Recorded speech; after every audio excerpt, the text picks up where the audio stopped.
a finales de este, me salí de la religión. Pasé 3 años sin ninguna religión y en 2017 volví a través de unas experiencias espirituales personales, eh, llegué a la conclusión de que Dios existe y de que tenía que buscar espiritualmente algo. No sabía yo exactamente qué era lo que tenía que buscar, no sabía si lo iba a encontrar en el Islam, no sabía si lo iba a encontrar en alguna otra religión o en ninguna religión. Eh, pero pues finalmente a través de más experiencias espirituales, me fui dando a entender que la religión del Islam era la religión en la que Dios quería que estuviera.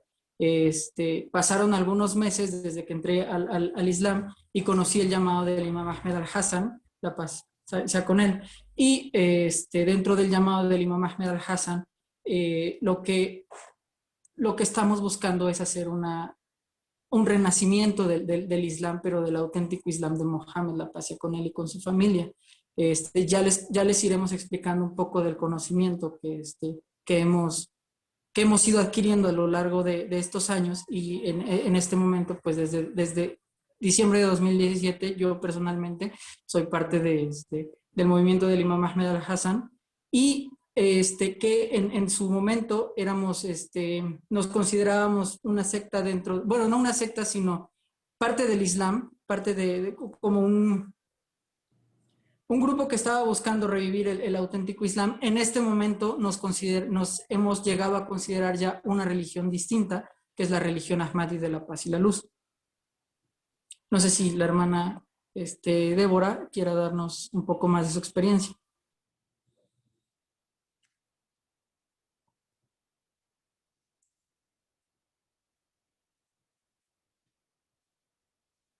Bien, bueno, pues mientras que ella participa, le agradezco mucho.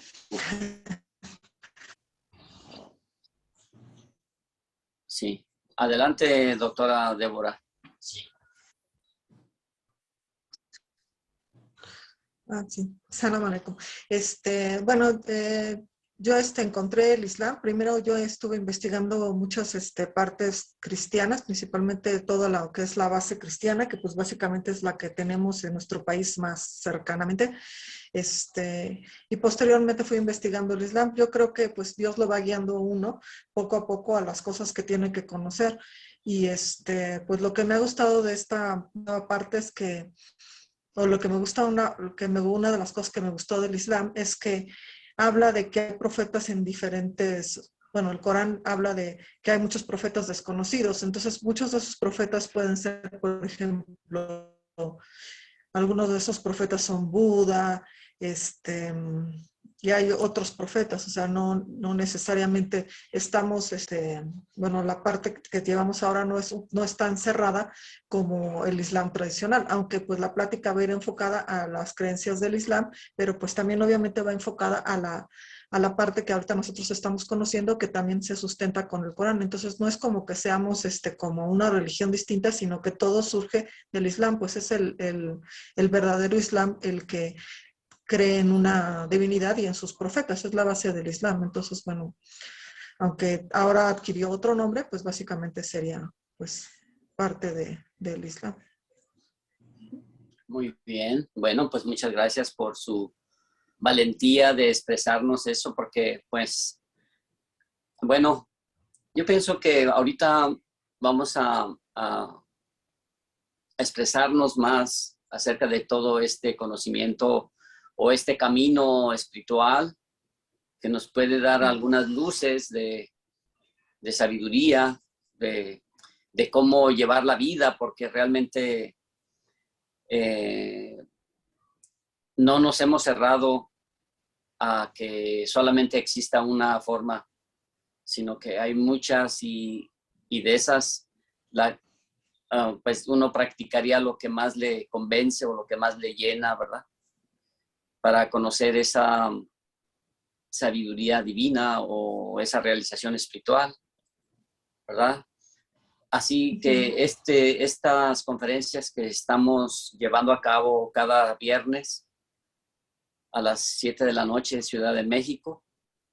Le hemos nombrado Centro de Estudios Humanísticos de la red GFU o para la Fraternidad Humana.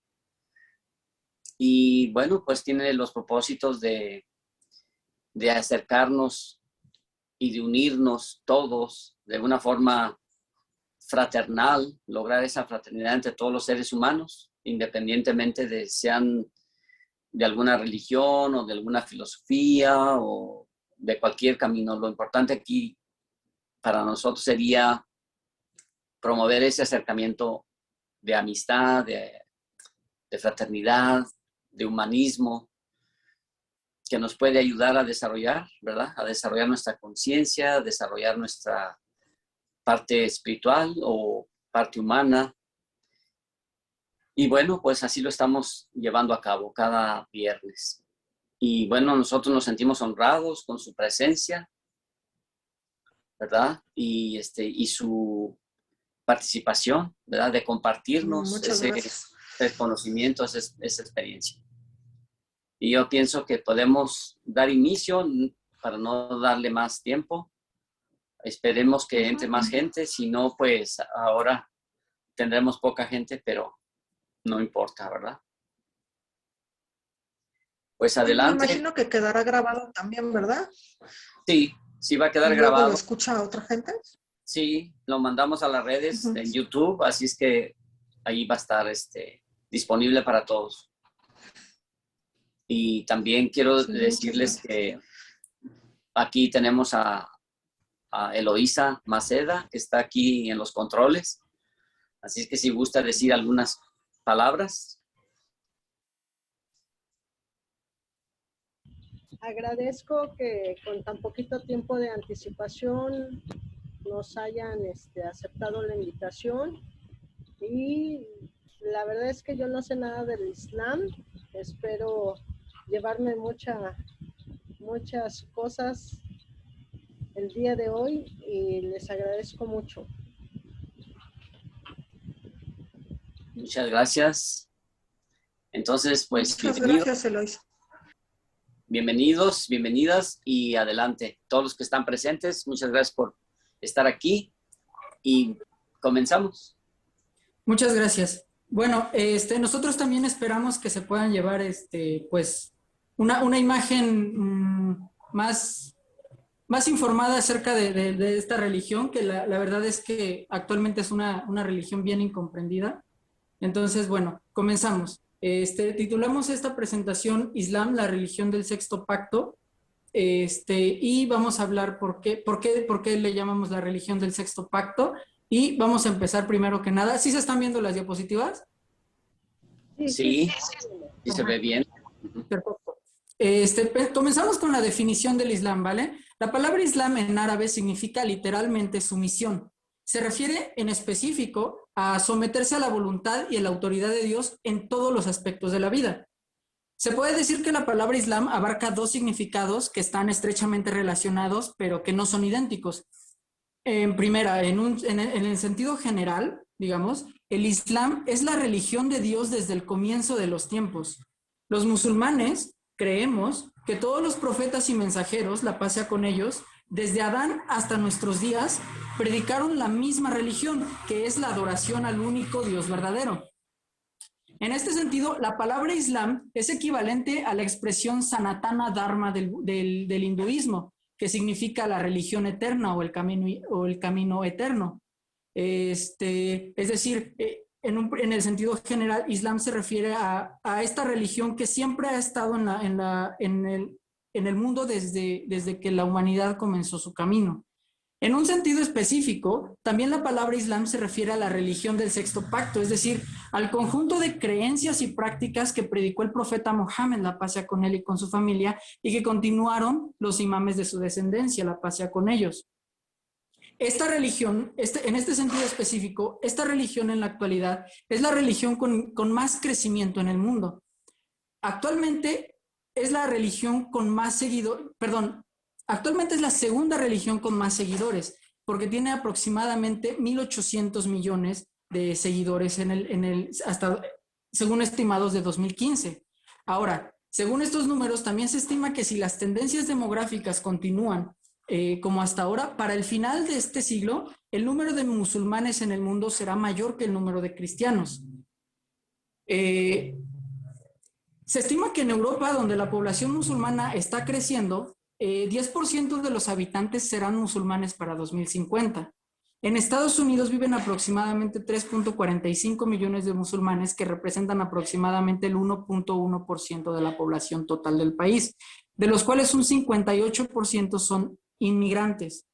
Se estima que en América Latina y el Caribe viven actualmente más de 2.990.000 musulmanes. Los países con mayor población musulmana en América Latina son Brasil, Argentina, Colombia, Venezuela, Panamá, Suriname y Trinidad y Tobago. Algunos expertos estiman que actualmente el número de musulmanes chiitas es mayor que el número de sunitas en América Latina. En general, América Latina es una región en la que los musulmanes suelen convivir pacíficamente con el resto de las religiones circundantes. Ahora, estos números de crecimiento del Islam no se deben principalmente a que mucha gente se esté convirtiendo a la religión, sino más bien se debe básicamente a factores demográficos, es decir, el hecho de que los musulmanes suelen tener más hijos que otros grupos religiosos, ¿vale? Entonces, para dar una perspectiva histórica sobre el Islam, tenemos que revisar que el concepto de los pactos de Dios con la humanidad, ¿vale? Un pacto es un acuerdo entre Dios y la humanidad para el establecimiento de una ley proveniente de Dios, que ayude a la humanidad a progresar, respetando los límites del buen comportamiento y la sana convivencia entre todos los miembros de la sociedad. Tanto la Biblia como el Corán nos explican que Dios estableció diversos pactos con la humanidad a lo largo de nuestra historia. Como mencionaba ya la hermana Débora, los textos islámicos mencionan que Dios envió un total de 124,000 profetas a todas las naciones de la tierra, algunos de los cuales son conocidos, mientras que otros no lo son.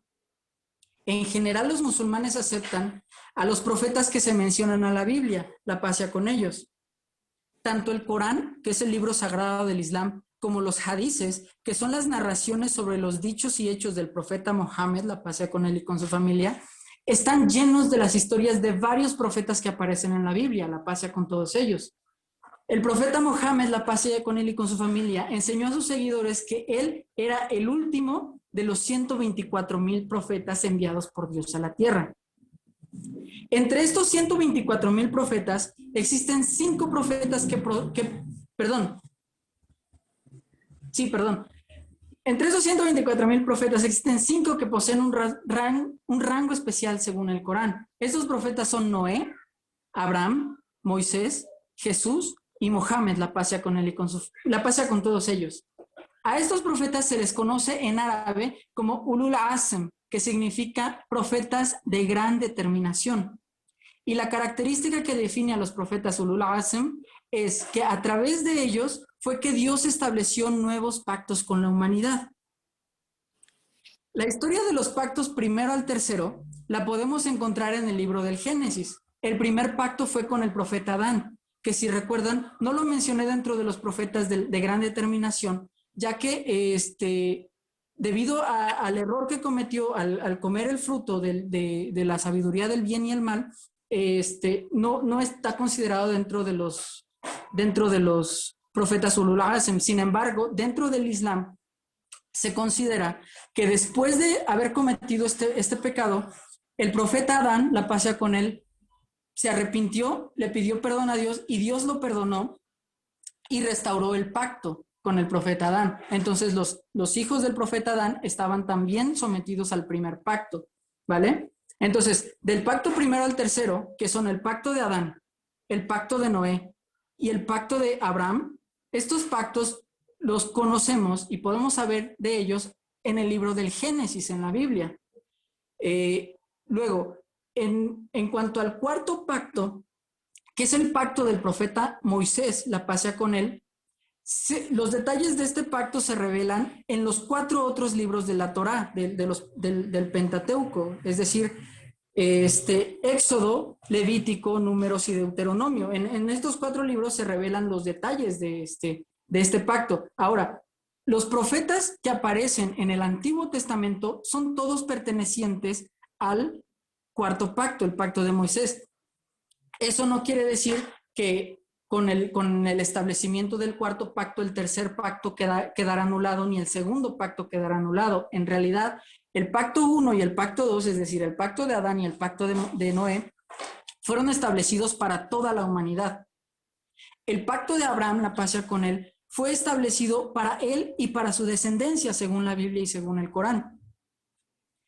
Luego, el pacto del profeta Moisés se establece en específico, dentro de la descendencia del profeta Abraham, en específico para la nación de Israel, es decir, para los descendientes del profeta Jacob, la paz sea con él. Entonces, esto quiere decir que mientras el cuarto pacto estaba en vigencia, es decir, mientras la Biblia estaba en vigencia, fuera de la nación de Israel, los hijos de Abraham todavía estaban dentro del tercer pacto. Y mientras el tercer pacto estaba vigente, todo el resto de la humanidad, aparte de la descendencia del profeta Abraham, también estaba dentro del pacto del profeta Noé, la paz sea con él. Entonces, la mayor parte de la humanidad a lo largo de la historia ha estado dentro del segundo pacto, que es el pacto de Noé. Es por eso que cuando pudieron seguir viniendo profetas a lo largo y ancho del mundo, a pesar de que había otros pactos vigentes. Estos profetas que vinieron en el resto de las naciones estaban dentro del pacto del profeta Noé. Bien, no podemos entrar en detalles sobre ninguno de estos 3 pactos porque sería demasiado largo de explicar, pero vamos a hablar del quinto pacto, el pacto del profeta Jesús, la paz sea con él. Habría que mencionar también de una vez que los detalles del sexto pacto se encuentran, que es el pacto del profeta Mohammed, se encuentran escritos en el Sagrado Corán. Bien, hablando sobre el quinto pacto, en el Islam Jesús es visto como el Mesías del judaísmo. Aunque no se piensa en él, la paz sea con él, como Dios mismo, como se le considera en el cristianismo, en el Islam sí se le considera como uno de los grandes profetas de la historia, uno de los profetas ulul azm. Su historia es muy interesante.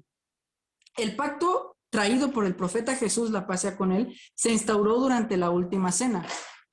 Esto se menciona en la Biblia, en el libro de Mateo, capítulo 26, versículos del 26 al 28, donde dice: mientras comían, Jesús tomó pan y habiéndolo bendecido, lo partió y dándoselo a los discípulos dijo: tomad, comed, esto es mi cuerpo. Y tomando una copa y habiendo dado gracias, se la dio diciendo: bebed todos de ella, porque esto es mi sangre del nuevo pacto, que es derramado por muchos para el perdón de los pecados. En este momento se instaura el quinto pacto. El pacto de Moisés deja de tener vigencia y entra en vigencia el pacto del profeta Jesús, la paz sea con él. Sin embargo, como ustedes saben, en la misma noche de la última cena, Jesús, la paz sea con él, fue aprendido y llevado a los tribunales a ser juzgado primero por herejía y después por sedición. Enseguida ocurren los eventos de la crucifixión, luego las apariciones de Jesús, la paz sea con él, tras su muerte en la cruz, y luego la desaparición de Jesús o su ascensión al cielo, después de estar 40 días entre los apóstoles. Toda esta serie de eventos tiene una consecuencia muy grande para la historia de la religión, y es que los detalles del pacto de Jesús, la paz sea con él, no quedaron escritos en la Biblia. Para las corrientes mayoritarias del cristianismo, la naturaleza misma del pacto cambió, pues en lugar de ser una serie de reglas explícitas como lo fueron los anteriores pactos, el pacto del cristianismo significa el envío del Espíritu Santo a la tierra para guiar a todos los cristianos. En la carta de Pablo a los Hebreos leemos la formulación de esta idea, donde dice: y también el Espíritu Santo nos da testimonio, porque después de haber dicho: este es el pacto que haré con ellos, después de aquellos días, dice el Señor, pondré mis leyes en su corazón y en su mente las escribiré. Y luego dice, añade: y nunca más me acordaré de sus pecados e iniquidades. Entonces, esta interpretación en la que el pacto deja de ser una ley escrita y comienza a ser el comienzo de la guía divina directa del Espíritu Santo dentro de cada cristiano, parte, por supuesto, del significado religioso de la muerte y resurrección de Jesucristo, la paz sea con él.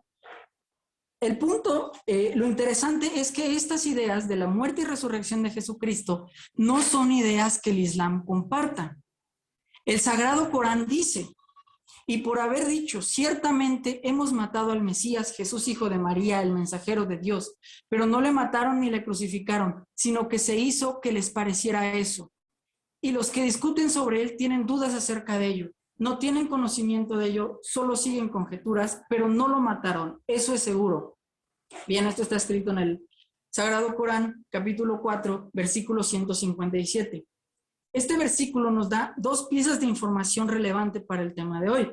La primera, por supuesto, es que Jesús no fue crucificado. La segunda es que la época en la que se reveló el Corán, existía un debate vivo sobre si realmente a Jesús se le crucificó o no. En realidad existen varias interpretaciones dentro del Islam respecto a qué pasó exactamente durante los eventos de la crucifixión, aunque la mayoría de los musulmanes aceptan que el evento como tal sí ocurrió, es decir, hubo una crucifixión. Lo que no se acepta dentro del Islam es que haya sido Jesús el que haya sido crucificado, y también dentro del Islam existe un debate sobre exactamente cómo fue que no fue Jesús aquel al que crucificaron. Otra de las creencias que comparte el Islam con el cristianismo es la creencia de que Jesús regresará en el final de los tiempos para implementar el reino de Dios en la tierra. En cuanto a nosotros, la religión ahmadí de la paz y la luz, nuestra creencia es una creencia que ya existía en los primeros siglos del cristianismo. Tenemos aquí un texto por el obispo Ireneo de León en su libro Contra las herejías, donde en este libro se mencionan varias creencias que tenían las diversas comunidades cristianas en los primeros siglos. Y dice este texto: apareció en la tierra entre los seres humanos e hizo milagros. Por eso, según dicen, no fue él quien padeció, sino un cierto Simón de Cirene, quien fue obligado a cargar por él la cruz. A este habrían crucificado por error e ignorancia, pues el Padre le había cambiado su apariencia para que se pareciese a Jesús. Por su parte, Jesús cambió sus rasgos por los de Simón para reírse de ellos. Este fragmento corresponde a un texto de Ireneo de León, en el que se recogen diversas opiniones que tenían los cristianos de los primeros siglos, en una época en la que el cristianismo era mucho más diverso, muchísimo más diverso de lo que es ahora. Para nosotros, Jesús, la paz sea con él, fingió su propia muerte con la colaboración de Simón de Cirene, debido a que Jesús necesitaba seguir vivo para poder terminar de establecer el quinto pacto. Existen narraciones islámicas que mencionan que Jesús, la paz sea con él, viajó a Irak, en donde estuvo con un grupo de sus seguidores. Esto solo pudo ocurrir después de la crucifixión, ya que, como sabemos, según la narrativa bíblica, Jesús, antes de la crucifixión, nunca salió de la tierra de Israel. Existe un libro llamado Los Hechos de Mar-Mari, el apóstol. Según nuestra creencia, este libro recoge el itinerario que siguió Jesús, la paz sea con él, en su viaje a Irak. El Evangelio de Tomás es el evangelio más antiguo conocido. Se cree incluso que es más antiguo que las cartas de Pablo. Este es un texto muy importante para nosotros, ya que contiene enseñanzas de Jesús antes y después de la crucifixión. Jesús llevó el quinto pacto a los árabes. A partir de estos eventos, los cristianos no árabes siguieron recibiendo la guía divina a través primero de los 12 apóstoles, la paz sea con ellos, y más tarde a través de diversos profetas que siguieron llegando a las tierras del cristianismo que conocemos en la actualidad. Algunos de estos profetas son Amonius Sacas, la paz sea con él, Plotino, la paz sea con él, y Arnovio de Sica, la paz sea con él. Arnovio de Sica en particular es considerado uno de los padres de la iglesia, uno de los padres de la iglesia según el cristianismo, mientras que Amonius Sacas y Plotino son considerados filósofos neoplatónicos. La tierra de Irak es el lugar de nacimiento de otro de los grandes profetas cristianos. Aunque en la actualidad se considera que su religión ha desaparecido, en los primeros siglos cristianos fue una de las religiones más difundidas y el oponente más importante de la ortodoxia cristiana. Estamos hablando del profeta Mani, fundador de la religión del maniqueísmo. El maniqueísmo es el puente más importante entre el cristianismo y el islam, y se trata de una versión del cristianismo en la que las leyes del quinto pacto han quedado instauradas. Entre los rituales religiosos del maniqueísmo se encontraban el rezo obligatorio 5 veces al día con movimientos específicos que incluían estar de pie, inclinarse y prosternarse. Una dirección específica hacia la cual se miraba en la oración, que era la dirección del sol o de la luna. La ablución o purificación ritual antes de hacer la oración y el ayuno obligatorio. Estos son rituales que también se encuentran presentes en la religión del sexto pacto, el Islam del profeta Mohammed, la paz sea con él y con su familia. Tras la muerte del profeta Mani, la paz sea con él, por crucifixión, los profetas de entre sus descendientes heredaron el liderazgo de la comunidad de manera ininterrumpida. Y esta línea de sucesión de profetas después del profeta Mani, la paz sea con él, llega hasta el profeta Mohammed, la paz sea con él y con su familia. Voy a dejar de compartir para buscar el siguiente documento porque la siguiente parte le corresponde a mi hermana Débora.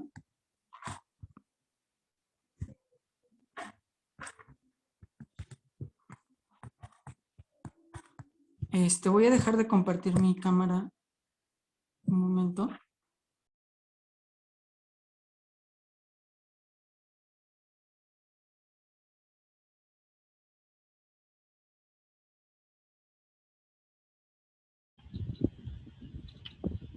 Si gusta abrir su micrófono, hermana Débora. Sí, gracias. Es que Kevin me va a ayudar a compartir el documento porque no sé cómo compartirlo. Mis diapositivas, pues. Pero no, ya pudo. ¿Ya pudiste, Kevin, compartirlo? O no sé si ustedes que sepan cómo lo puedo compartir porque no sé la verdad. Lo tengo aquí en mi computadora, pero no sé cómo hacerlo. Y lo tiene que poner, ya puede. Ya creo que ya se pudo. Ya. Bueno, yo les voy a hablar del Islam. Bueno, aquí puse la presentación de los conceptos básicos de la fe y puse los nombres de nosotros. Si quieres la siguiente, Kevin, por favor. El Islam, pues el Islam habla del sometimiento a Dios. Entonces el sometimiento a Dios, pues básicamente está en todas las religiones y también puse unas escrituras de la Biblia porque yo antes de ser musulmana, pues fui cristiana. Sabía que lo más importante en la religión es someterse a Dios, como dice aquí el libro de Santiago, y resistir al diablo. Y ¿qué es el Islam? Pues es un acto de rendición a Dios, y un musulmán es el que se somete a la voluntad de Dios, porque existen dos voluntades, la voluntad de uno y la voluntad de Dios, que muchas veces pues no son iguales. La siguiente, por favor. Kevin.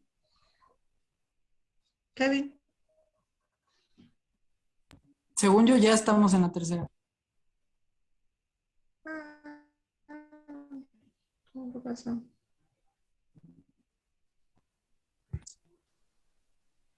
No se está viendo. No se ve nada. Datos biográficos. No veo nada, Kevin. Sí, se Los está demás. compartiendo la pantalla. Nosotros sí vemos datos biográficos.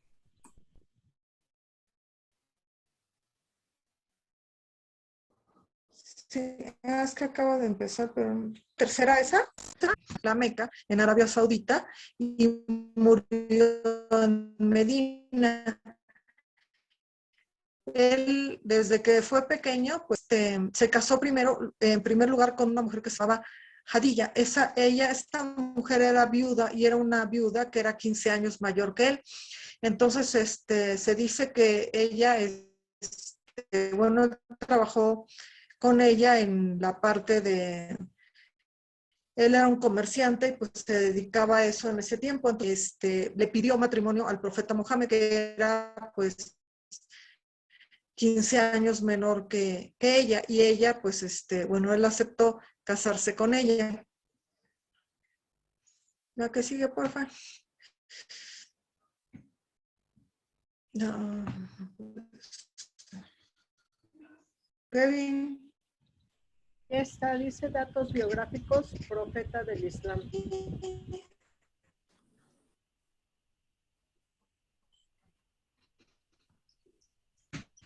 Doctora, tal vez no tiene una recepción fuerte en su internet y se interrumpe a veces su voz, pero posiblemente la imagen tiene lo mismo. Si quiere, ponga la presentación en su computadora y sígala desde su computadora. Me voy a intentar poner en otro lugar un poquito más. Ok. Sí, yo creo que sí. Mejor lo voy a seguir desde mi computadora. Y voy a mi computadora. Un momento, por favor.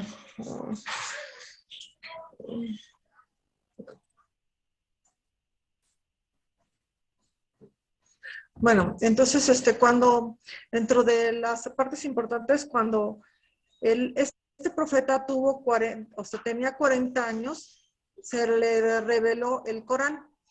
Y esto fue llamada la noche del decreto. Y en esta noche del decreto se descendió el Corán como guía para la humanidad. Y esto ocurrió en una cueva que está ahí el dibujo, que se llama la cueva de Hira.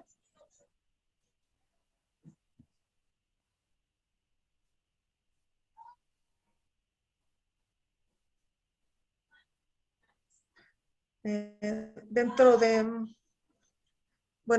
de todas las religiones, siempre se ha visto que hay un nombramiento de Dios para ciertas personas específicas. Entonces aquí pues puse varios ejemplos. Por ejemplo, cuando Samuel unge a David, pues él encuentra que hay muchas personas, o sea, David tiene muchos hermanos y unos de ellos son mucho más fuertes que él, pero sin embargo, pues a veces Dios ve cosas que las demás personas no ven. Entonces, cuando llega a David, pues lo unge y lo nombra. O sea, Dios siempre ha nombrado a las personas de acuerdo a criterios que él mismo sabe, no necesariamente es en base a lo que las personas ven o creen que es lo correcto. Entonces puse esa cita de la Biblia cuando viene ese ungimiento. Y después de eso, vamos a ver la siguiente diapositiva. Bueno, el descenso del Corán es semejante a otros descensos de otros profetas, o sea, no es algo como nuevo, sino que siempre de alguna forma Dios ha actuado de la misma forma. Entonces, por ejemplo, cuando se desciende la revelación al profeta Moisés, igual exactamente el profeta Moisés está caminando por ahí, de repente ve una zarza ardiendo y entonces Dios le empieza a hablar a partir de esa zarza ardiendo. Lo que sucede con el profeta Mohammed es exactamente lo mismo. Él era un hombre muy espiritual y entonces él normalmente en el mes de Ramadán se aislaba y se iba a meditar a un lugar de alguna forma y a tratar de pensar en Dios. Entonces, al estar él pensando en Dios y todo eso, entonces la revelación, llega un ángel, y que es el ángel Gabriel, y le dice que él tiene que empezar le dice, profetiza. Entonces dice, ¿pero qué voy a profetizar? Entonces se cuenta que lo abrazó y que lo apretó muy fuerte. Entonces el profeta Mohammed sintió un poco de miedo, de temor, y salió corriendo. Entonces a la primera persona que le comentó sobre eso fue a su esposa Hadilla, y él le dijo, pues si Dios te ordenó algo, pues tienes que hacerlo. No sabemos la forma, pero tú tienes que hacer lo que Dios te ordenó. Él era pues un hombre muy espiritual y él meditaba, el profeta Mohammed, se aislaba y se ponía a pensar en Dios. Entonces eso pues ayudó. La siguiente.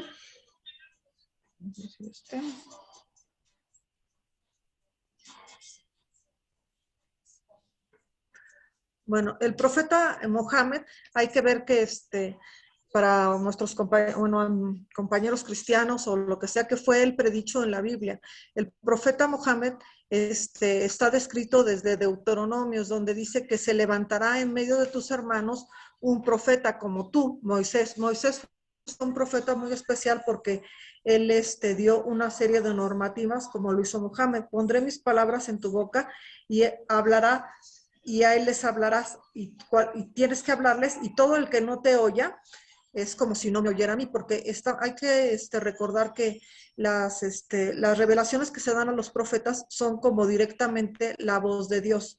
Ajá, para los creyentes eso creemos, o sea que aunque Dios a veces nos puede hablar de alguna forma, a veces con algo que nosotros llamamos sincronización, que a veces Dios nos contesta con cosas que pasan, etcétera, pero ciertas cosas específicas Dios nos las da a través de sus profetas. Entonces, pues es una parte de la Biblia que nos habla de que Dios que iba a mandar un profeta. La siguiente, por favor. Entonces, bueno, muchos de los cristianos dicen que ese profeta era Jesús, pero sin embargo, cuando los apóstoles estaban reunidos, le preguntaron quién era él, le preguntaron si era Juan el Bautista o si era el profeta que iba a venir o si era el Cristo. Entonces le dijeron, ¿eres tú Elías? Y dijo, no, ¿eres el profeta? Y él respondió que no. Entonces el propio Jesús dijo que él no era el profeta al que estaban esperando, sino que había otro profeta posterior que era al que realmente iba a venir, porque las características que tenía Moisés y las características que tuvo Mohammed fueron muy semejantes, porque ellos instauraron una nueva ley. Y el profeta Jesús pues no instaura una nueva ley, como tal una sharia, ni es un gobernante como tal, sino es más bien su predicación es un poco distinta a la del profeta Moisés. La que sigue, por favor.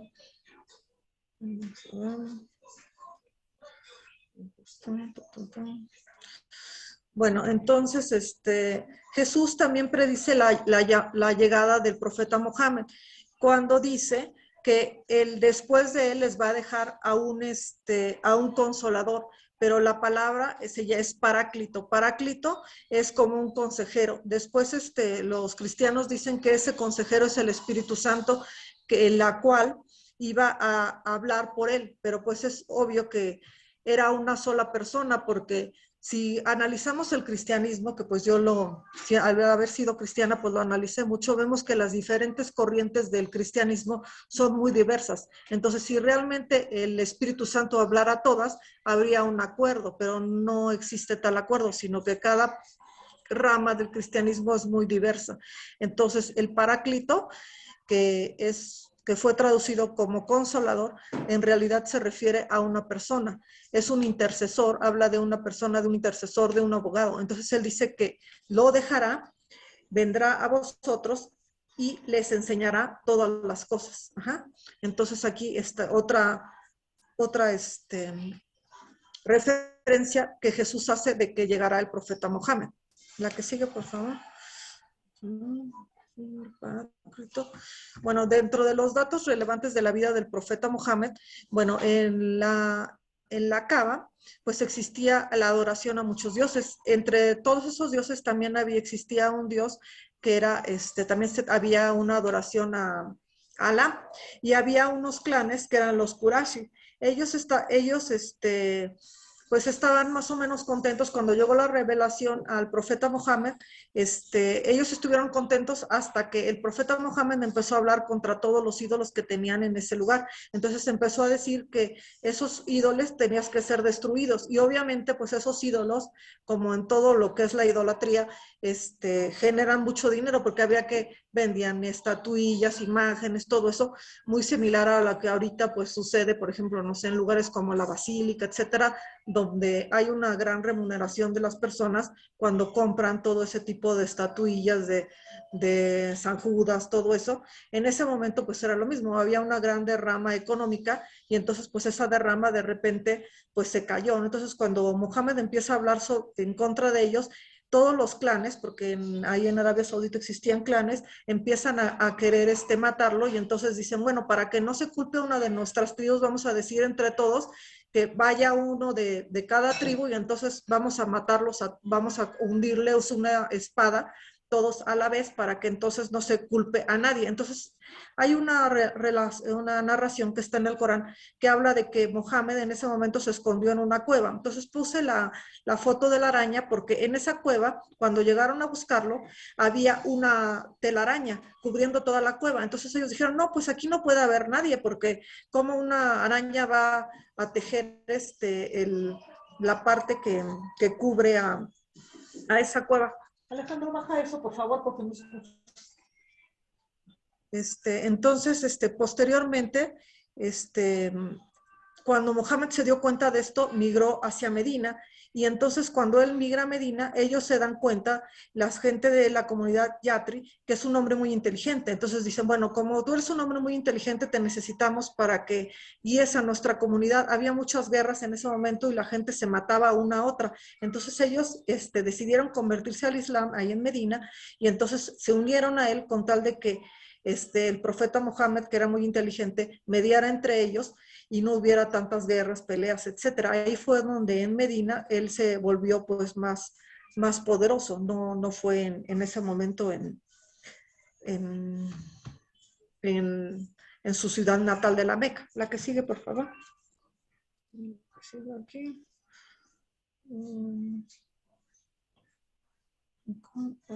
Algo pasa, no la veo. Bueno, dentro de las partes importantes de la vida de Mohammed está una narración que habla de que Mohammed asciende al cielo y va desde la Meca hasta Jerusalén. Y entonces esto sucedió en el año 620, según un hadiz dice que se revela como la noche de Isra Maya, que es una palabra árabe que habla de un viaje milagroso. Entonces, pues sería como lo que ahora llaman como cuando la gente se transporta, por ejemplo, a ustedes que les gusta mucho la meditación y todo eso, podría ser cuando un alma se transporta de un lado a otro. En este caso, el alma y el cuerpo de Mohammed tenía la capacidad de trasladarse de un lugar a otro. Entonces, ese hecho está narrado pues también en el Corán, ¿no? Que él hizo ese viaje hacia Jerusalén. La que sigue, por favor.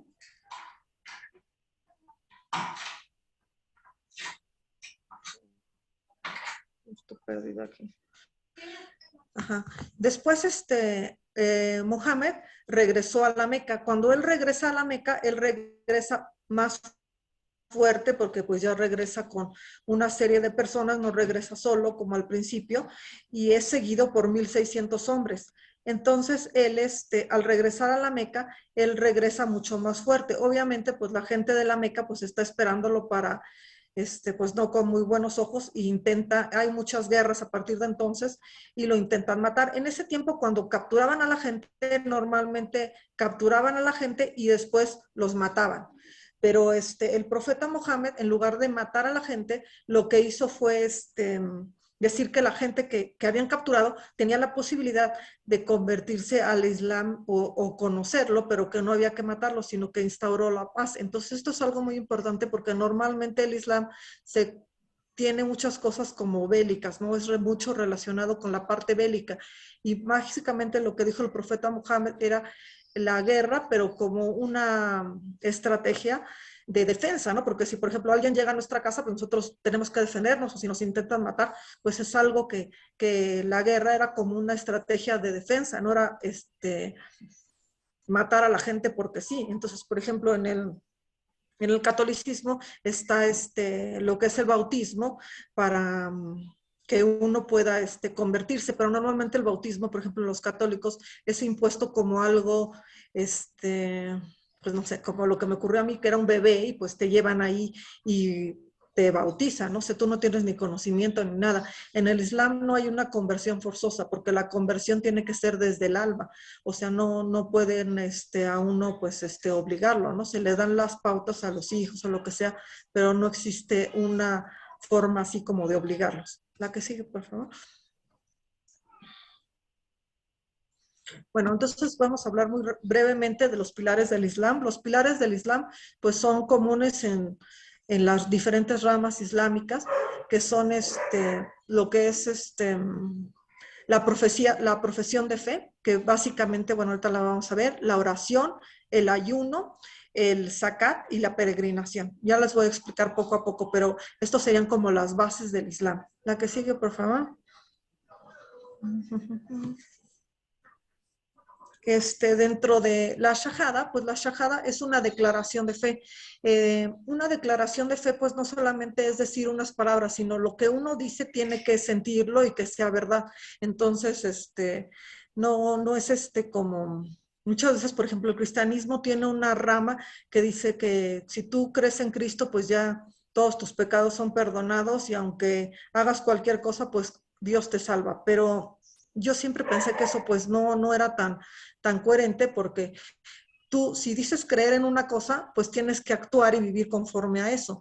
Entonces, la shahada, pues la persona tiene que tener realmente esa convicción. Entonces, la convicción es que existe solamente un Dios y que el profeta Mohammed es un mensajero, pero también se acepta pues al resto de los profetas, ¿no?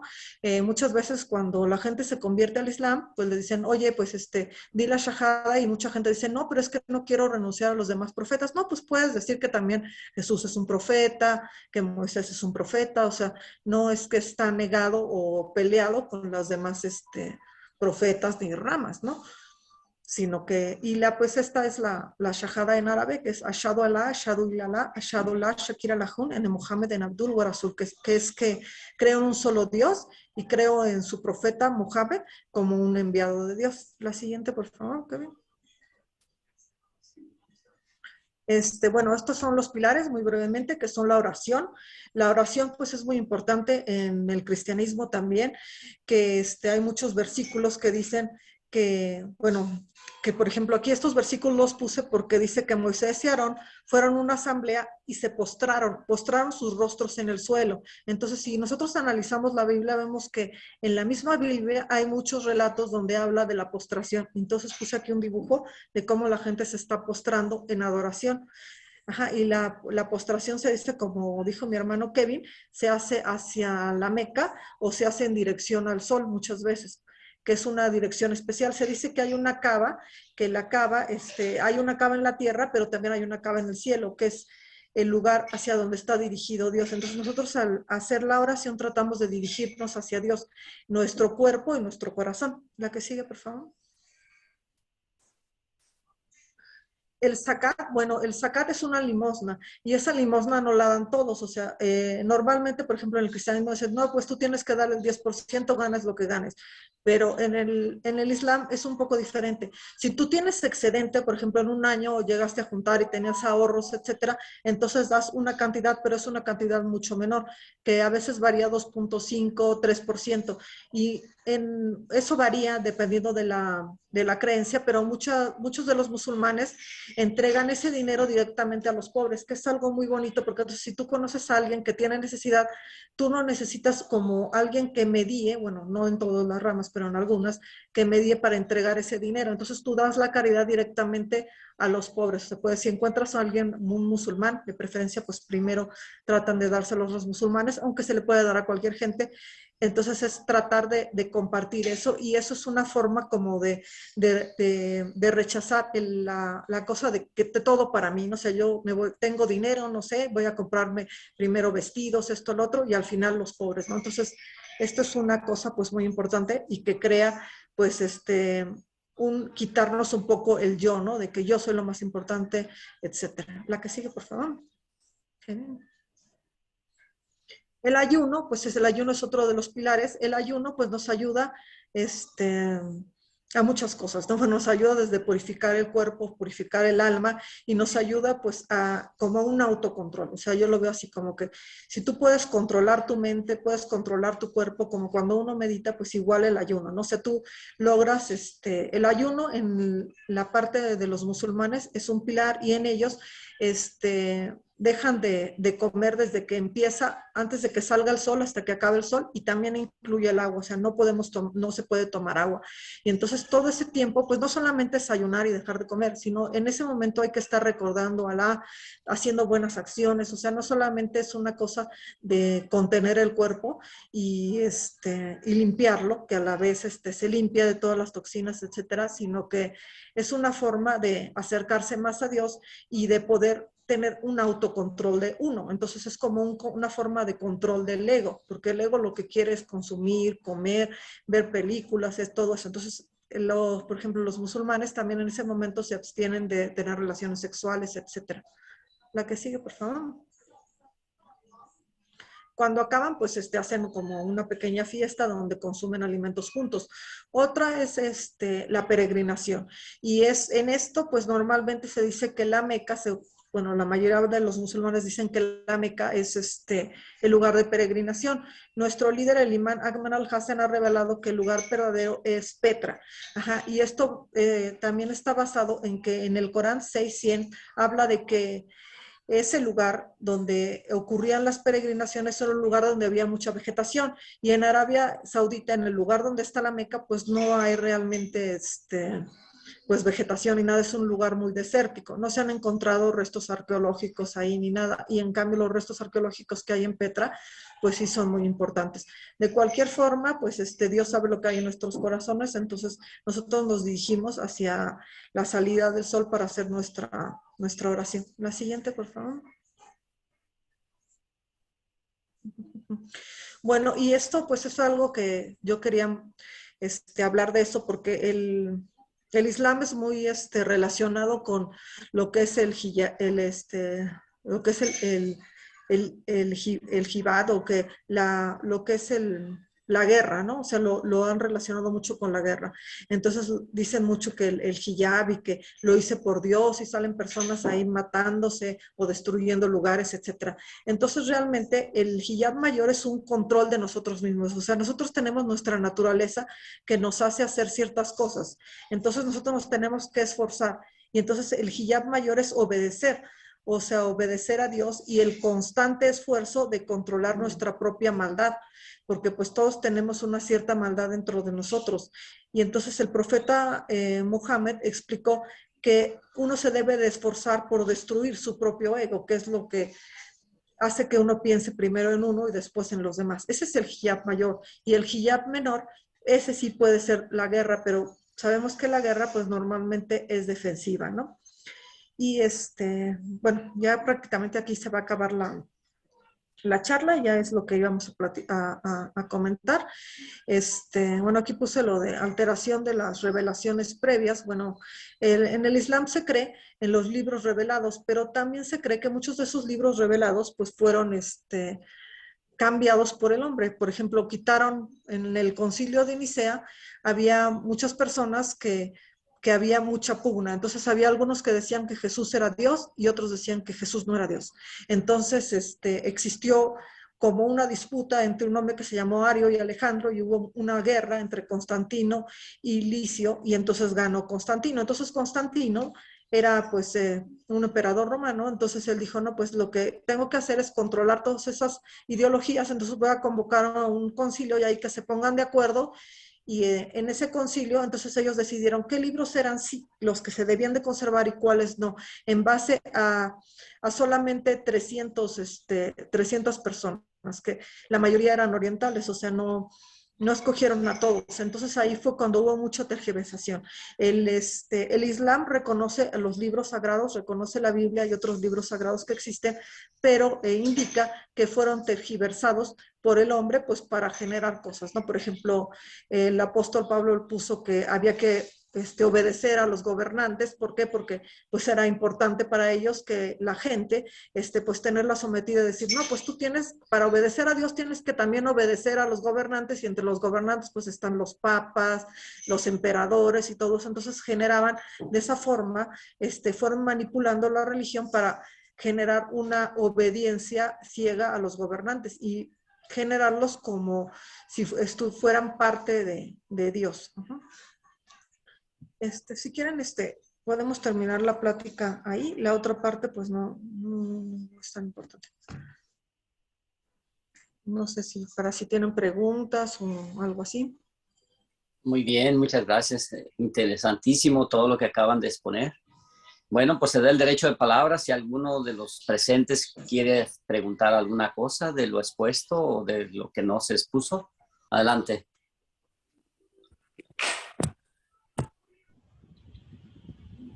Buenas noches. Yo sí quisiera preguntar, me quedó así como que muy raro que Jesús no muriera en la cruz y que fuera por estarse burlando de las personas. ¿Me podrían, por favor, explicar un poco más de ello? Sí, bueno, el tema este de la cita de Ireneo de León, en la que dice que dice, el Padre le había cambiado su apariencia para que se pareciese a Jesús. Por su parte, Jesús cambió sus rasgos por los de Simón para reírse de ellos. Bueno, este libro de Ireneo de León se llama Contra las herejías. Y Ireneo de León es un sacerdote, bueno, es un obispo todavía no existía el concilio de Nicea en ese momento, pero es un obispo de la religión católica, es decir, de la ortodoxia más socorrida en esa época del cristianismo. Entonces, Ireneo de León escribe un libro que se llama Contra las herejías, donde recoge diferentes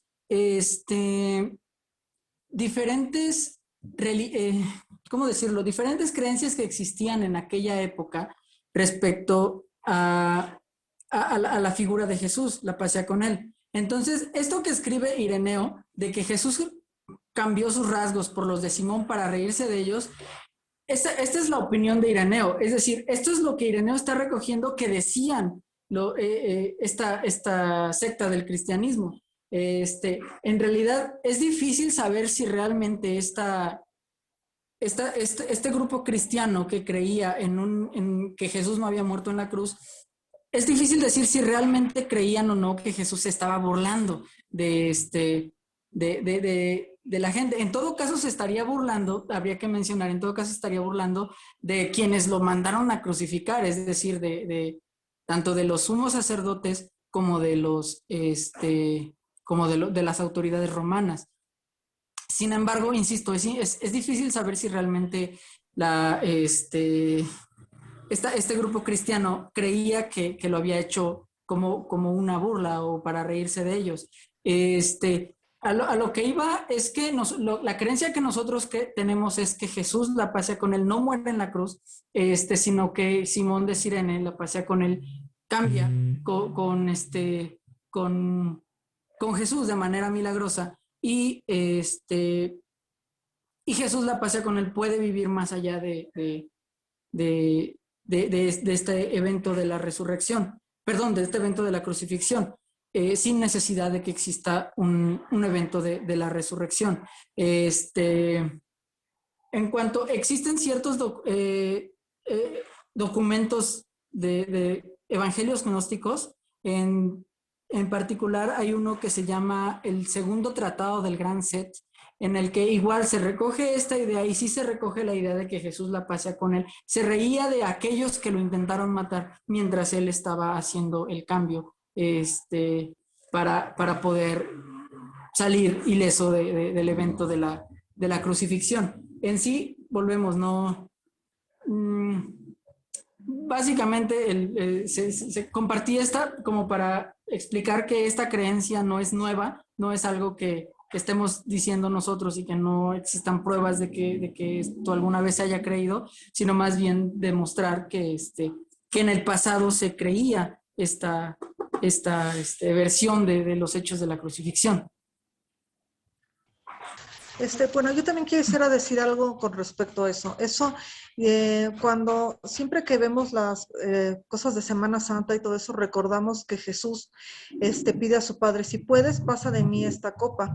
Entonces, bueno, se me haría muy duro pensar que queriendo tanto a Jesús, no haga caso a su petición. Entonces, de hecho, una vez vi una película donde hay una niña que sufre mucho, sufre golpizas y todo eso, entonces ve el hombre crucificado, dice, bueno, yo no creo que ese sea un padre amoroso, siendo que crucificó a su hijo de esa forma, ¿no? Entonces, siempre a mí me quedó esa idea.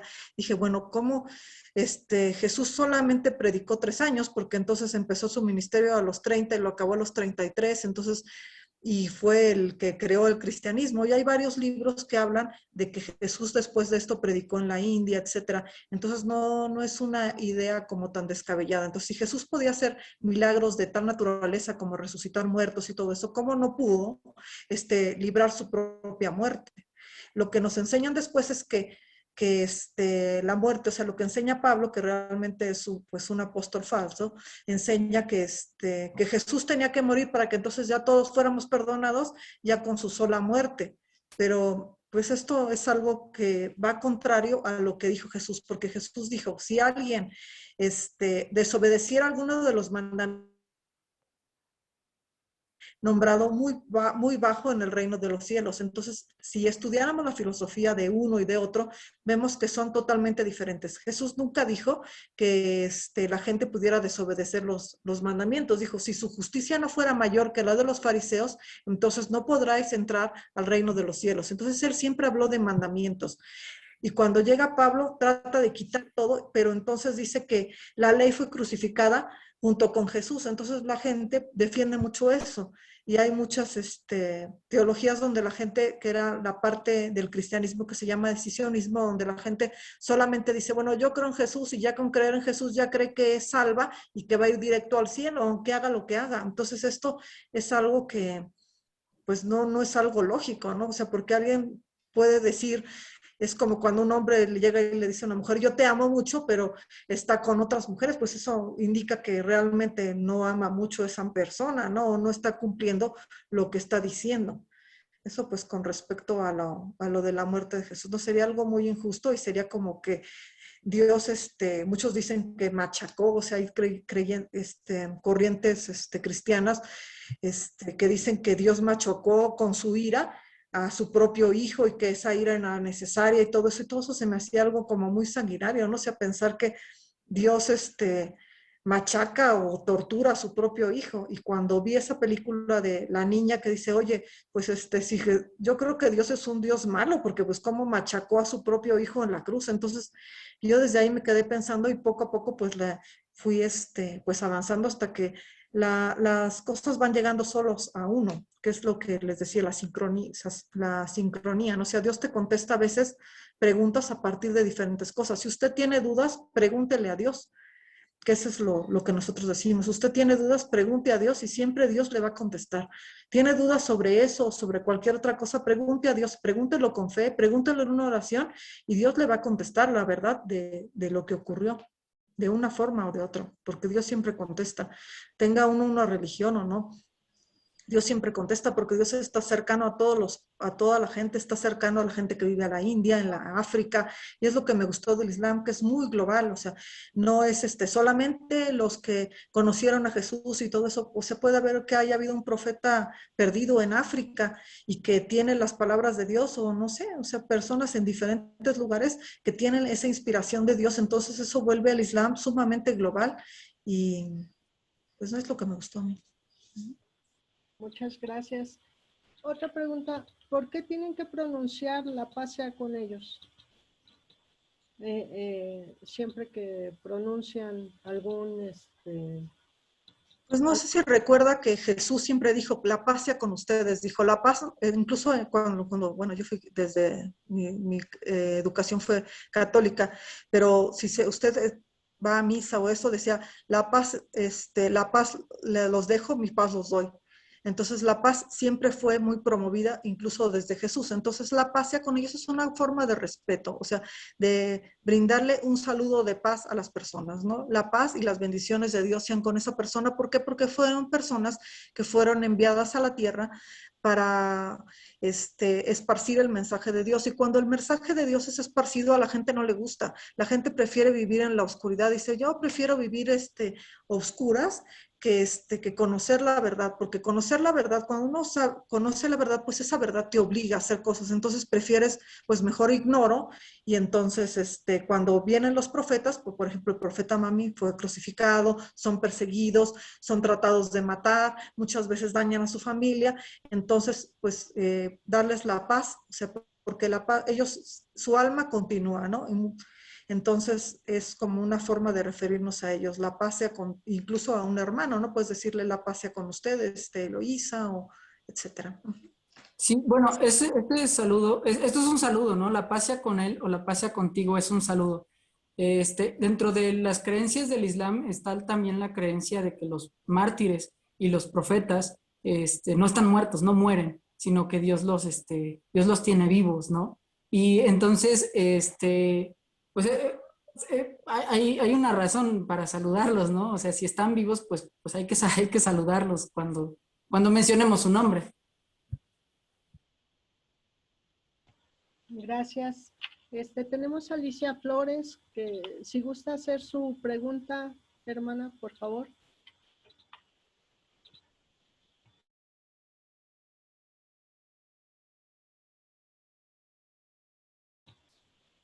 Muy bien, la voy a leer. Dice, empatizo sobre el bautismo católico que es impuesto sin esperar a preguntar si queremos ser católicos o no. Yo no profeso ninguna religión, pero hace unos meses le pregunté a uno de nuestros muy queridos gurús y me dijo que sí es importante que seamos bautizados de niños, porque somos como velas sin luz. Me gustaría saber su opinión basada en sus conocimientos, por favor. Gracias. Bueno, ciertamente que nosotros creemos en la idea de educar a los niños en la fe, de compartirles la creencia desde la infancia. Con respecto al bautismo, nosotros no tenemos un ritual como tal de bautismo a ver, dentro del Islam.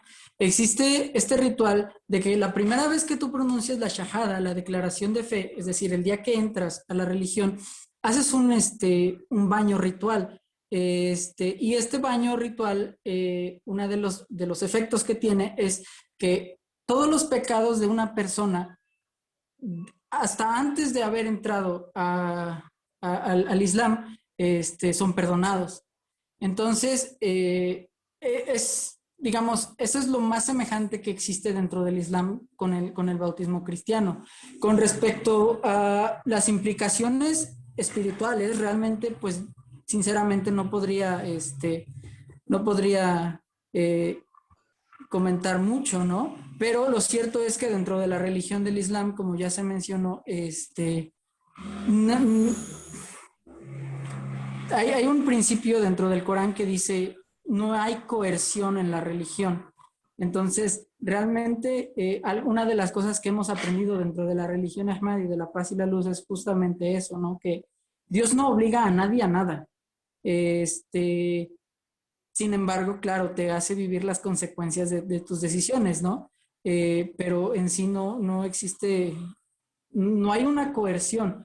Entonces, es que hay diversas opiniones incluso dentro del mismo cristianismo, ¿no? O sea, va a haber grupos cristianos que te digan que tu bautismo de niño no es válido, ¿no? Hay otros que enfatizan la necesidad de bautizar a las personas desde que son niños. Realmente pienso y creo que pensamos en esta religión que lo más importante de la religión no es ni siquiera que con tu boca digas que crees en Dios y que crees en sus enviados, sino actuar en consecuencia, ¿no? El imam Ahmed al-Hassan, la paz sea con él, por ejemplo, nos dijo, la humanidad antes que la religión, la humanidad y la misericordia antes que la religión. Y nos dijo, apoyen a las personas, apoyen a las personas desamparadas, a las personas oprimidas, aunque sean ateos, independientemente de su religión, apóyenlas. Entonces, pues básicamente creo que independientemente de los rituales, o sea, que sí creo que son importantes, pero creo que es mucho más importante el tipo de vida que uno lleva, ¿no? Y una de las cosas interesantes que me parece de la religión a lo largo de la historia es como los creyentes, en todas las religiones, o sea, ni siquiera estamos hablando solo del cristianismo, judaísmo, islam, sino, o sea, en todas las religiones del mundo, manifiestan que pueden tener transformaciones muy drásticas en su vida respecto a su manera de conducirse y respecto a su manera de tratar a las demás personas, ¿no? En ese sentido, yo creo que estamos muy de acuerdo, por ejemplo, con Jesús, la paz sea con él, cuando dice que la ley se resume en dos mandamientos, ¿no? Ama a Dios con todo tu corazón y ama a tu prójimo como a ti mismo, ¿no? El imam Ahmed al-Hassan, la paz viene de él, nos dijo que, que incluso hay que amar al prójimo más que a nosotros mismos, ¿no? Entonces, pues eso, ¿no? O sea, los rituales sí creo que sí son importantes, pero es mucho más importante que la religión realmente te transforme y te convierta en una persona mejor. Con respecto a eso de una lámpara sin luz, o sea, cuando a uno le dicen algo tiene que decir, bueno, ¿por qué? O sea, por ejemplo, ¿por qué un niño va a ser una lámpara sin luz? O sea, ¿de dónde viene, o sea, esa luz? O sea, ¿por qué un niño que nace inocente no va a tener luz? O sea, yo no le veo la coherencia. O sea, cuando a mí me llegan y me dicen, no, pues es que tiene que ser porque el niño no tiene luz o tiene el pecado original. También hay partes de la Biblia que dicen que no pagarán los hijos los pecados de los padres. Entonces, ¿cuál sería el sentido de inconscientemente a un bebé meterlo o ponerle agüita? O sea, bueno, a lo mejor los tranquiliza a los papás, ¿no? Pero, ¿qué efecto puede tener en una persona que no se da cuenta? Por eso es que hay ramas del cristianismo que dicen que tú tienes que hacer todo ese ritual y bautizan a la gente ya grande, porque entonces ya la gente ya entiende quién es Cristo, qué va a hacer y todo eso, pero un bebé pues en ese momento pues no entiende. Entonces, a mí me gustaría preguntarle a usted, ¿por qué piensa que un bebé no pueda tener luz? O si se le hace eso coherente. Bueno, la hermana estaba diciendo que ella estaba un poco más de acuerdo con esta idea de no bautizar, de no bautizar a alguien que no es. Pero sí, pues no sé si haya algún otro comentario. Muchas gracias. Yo también quisiera preguntarles de cuándo empieza su ayuno. Ok, bueno, en el Islam, en el Islam tradicional, existe un calendario que se basa en los ciclos de la luna. Es decir, con cada luna nueva comienza un nuevo mes. Entonces, esto hace que cada año el calendario islámico se vaya recorriendo y recorriendo y recorriendo. Entonces, en sí no existe no existe una fecha como tal de cuándo empieza y cuándo termina el ayuno dentro del Islam tradicional.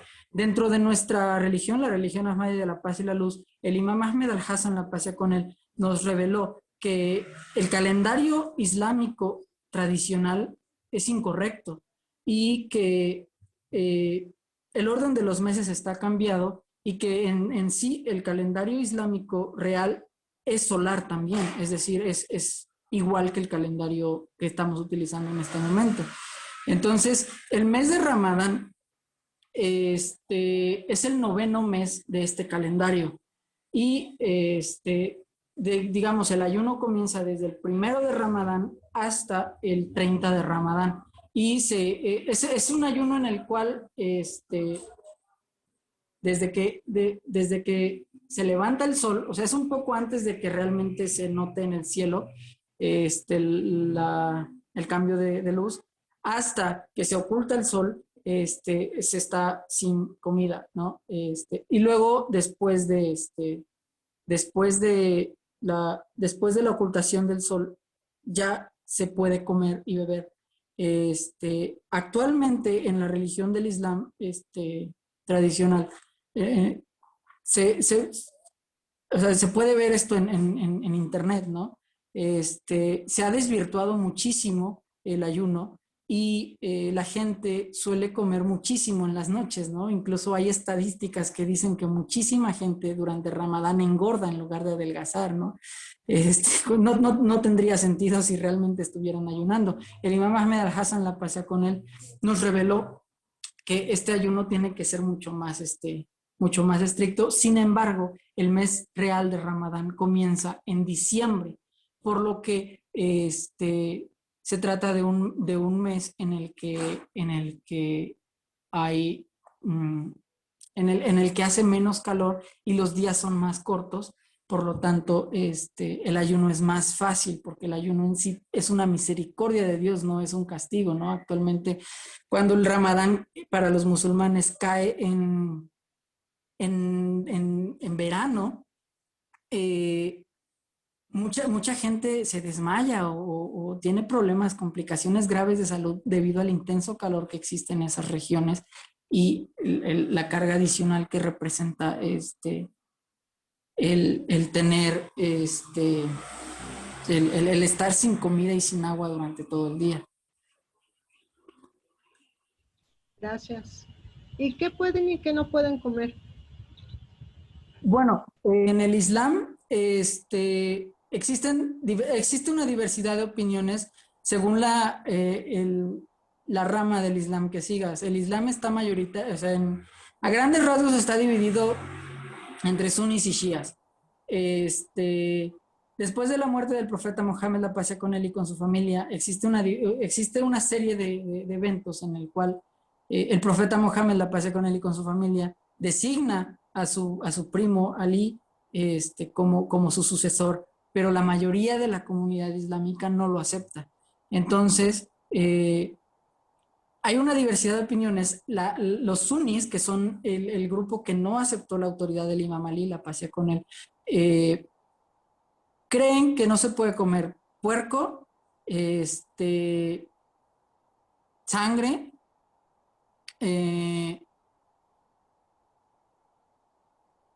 y creo que es todo. No sé si me equivoco, que me corrija la hermana Débora. En cuanto a los shias, creen que no se puede comer puerco, que no se puede comer sangre, que no se puede comer que no se puede comer. Claro, todos también creen que no se puede comer animales carnívoros como león, perro. Y los shias en particular, algo que no comparten con los suníes, es que los shias creen que del mar solamente se puede comer camarones, tanto de agua dulce como de agua salada, y y creo que y peces que no tengan escamas, Eso no se los peces que no tienen De hecho, escamas, se puede comer peces que tengan escamas. De hecho, pues de comer pues tenemos bastante libertad, pero lo que sí algo que me parece importante mencionar es que nos fijamos mucho en que el animal no tenga un sufrimiento, o sea, más que no pueda comer. O sea, si ustedes ven, hay mucho sufrimiento en la parte animal, o sea, por ejemplo, los rastros matan a los animales en forma horrible. Entonces, algo que sí dijo el profeta Mohammed era que los animales tenían que morir sin dolor y vivir sin dolor, o sea, no solamente es que cuando los matan se pronuncian, se les dice partes del Corán y se dice que ese animal va a Dios. Entonces nosotros creemos que ese animal, bueno, de hecho hay imágenes que luego pueden buscar donde el animal prácticamente se somete, incluso corderos muy grandes ponen su cuellito y como que se duermen. Entonces, en lugar de estar combativos, peleando y todo eso, como que se adormecen con las palabras que se dicen del Islam y entonces se corta y se debe ser un corte rápido y donde no haya así muchos animales, donde haya así una matazón ni nada de eso, porque pues la religión del Islam es una religión de amor, entonces no podemos tener amor y estar matando animales. Mucha gente dice, bueno, pues es que yo no vi cuándo lo mataron, pues a mí qué me importa, yo como la carne, ¿no? Pero en realidad, aunque tú no hayas visto cuándo lo mataron, pues ese animal sufrió, fue a lo mejor sacrificado, que los ponen ahí todos en un rastro, todos juntos y los empiezan a torturar, etcétera. y a lastimar muy feo. Entonces esa parte pues es la básica, ¿no? O sea, en cuanto a alimentos prohibidos, pues estaría el cerdo, eso sí, evidentemente, pero pues de la carne sí podemos comer. Obviamente, pues cuando vivimos en un país que no es musulmán, pues es muy difícil, ¿no? Porque si vamos a un restaurante o algo, pues no podemos pedir una pechuga de pollo, nada de eso, porque pues son animales que no sabemos cómo los matamos. Gracias. ¿Alguien más que desee preguntar? Sí, yo deseo preguntar, gracias por sus respuestas y quería preguntarle si el Islam tiene ramas de, bueno, como diríamos, caminos en el cual se haya dirigido después de su origen. Lo que tengo entendido es que él nació a partir de uno de los hijos de Abraham, si no estoy equivocado, no, de Israel, ¿no? Que es Ismael. Y luego de ahí, si se ha desarrollado el Islam a través de diferentes caminos, diríamos, ramificaciones. Por ejemplo, los que mencionaba ahorita de Shiita o Shiita, algo así, y que son un poquito más, no sé, más ortodoxos, o hay otros más así, más libres o más dogmáticos, no sé cómo llamarlo. No tienen las mismas jerarquías que otras religiones como el cristianismo, por ejemplo, que tiene obispos, arzobispos, no sé, ¿verdad? A ver si me puede explicar eso. Sí, cada religión en cuanto a sus ramas siempre es te mete a una manera completamente distinta de pensar, porque las personas se fueron dividiendo por diferentes razones en cada uno de los casos, ¿no? El Corán llama a la unidad de todos los musulmanes. En sí, la religión debería estar unida en una sola, en un solo grupo, no debería existir ninguna secta según lo que menciona el Corán y según también lo que dejó estipulado el profeta Mohammed, la paz sea con él y con su familia. Sin embargo, después de la muerte del profeta, la paz sea con él y con su familia, bueno, antes de la muerte del profeta, la paz sea con él y con su familia, el profeta Mohammed dejó claramente establecido que su sucesor tenía que ser el Imam Ali, la paz sea con él, es decir, su primo Ali, la paz sea con él. Esto está establecido en muchísimas narraciones. Sin embargo, lo que sucede es que a la muerte del profeta, el profeta Mohammed, la paz sea con él y con su familia, en su lecho de muerte, quiso escribir su testamento. Ajá. Dijo, tráiganme un papel y una pluma, digamos, utilizó los términos de su época, ¿verdad? Pero básicamente dijo eso, porque quiero dictarles un documento después del cual nadie de ustedes se va a desviar hasta el día hasta el día de la resurrección. Lo que pasó fue que los compañeros del profeta Mohammed, la paz sea con él y con su familia, se dividieron. Hubo un grupo de ellos que quiso escribir, que quiso darle ese papel y esa pluma para que escribiera el testamento, y hubo otro grupo que no quiso. Empezaron a discutir y discutieron tan fuerte que el profeta Mohammed, la paz sea con él, que estaba enfermo en ese momento, los corrió de sus aposentos y según la creencia de los musulmanes, la creencia mayoritaria en el Islam es que ese testamento jamás se escribió. Sin embargo, el Corán deja establecido claramente que es una obligación de todos los musulmanes escribir un testamento cuando sientan que la muerte está cerca. Entonces, la pregunta que nosotros, la religión Ahmadi de la paz y la luz, le hacemos a los musulmanes siempre: ¿cómo crees que el profeta Mohammed, que es el musulmán perfecto, no escribió su testamento? Es ilógico pensar que el profeta Mohammed no haya escrito su testamento. En los textos del chiismo, de la religión chiita, más bien de la secta chiita o de la rama chiita, se cree que sí existió ese testamento, que el testamento sí se escribió y que en ese testamento se mencionaba por nombre a los sucesores del profeta Mohammed, la paz sea con él y con su familia. Sin embargo, la mayor parte de los shías creen que ese testamento no está disponible públicamente, que no existe una copia pública de ese testamento. Nosotros, la religión Ahmadí de la paz y la luz, nuestro imam, el imam Ahmed al-Hassan, la paz sea con él, encontró ese testamento y lo reveló al mundo. Y ese testamento existe en un libro que los shías leen. De hecho, es uno de los libros que la rama chiita lee más. Ahora, vamos a responder directamente a la pregunta. La primera división y la más grande del Islam está entre el sunismo y el chiismo. Los sunitas, más bien los chiitas, son los que creen que el profeta Mohammed, la paz sea con él y con su familia, designó al imam Ali, la paz sea con él, como su sucesor, y que designó a 11 de los descendientes del imam Ali, la paz sea con él, como sucesores del imam Ali. Es decir, creen que el profeta Mohammed designó a todos sus sucesores. Los sunitas, por otro lado, creen que después de la muerte del profeta Mohammed no se designó a ningún sucesor y adoptaron a otros líderes para dirigir. Lo que pasa es que hay que entender que en el Islam la política y la religión no están divididas.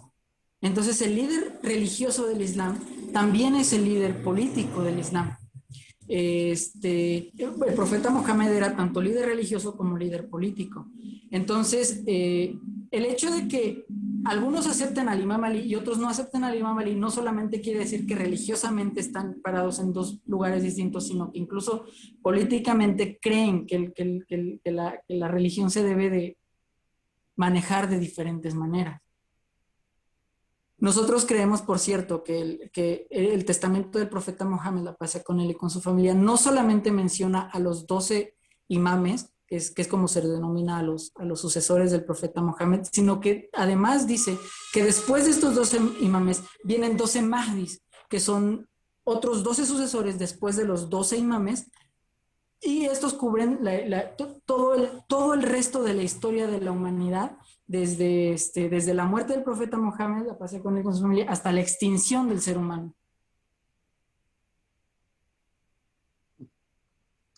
Muy bien. Muchas gracias, sí. Entonces se puede entender que los chiitas o chiitas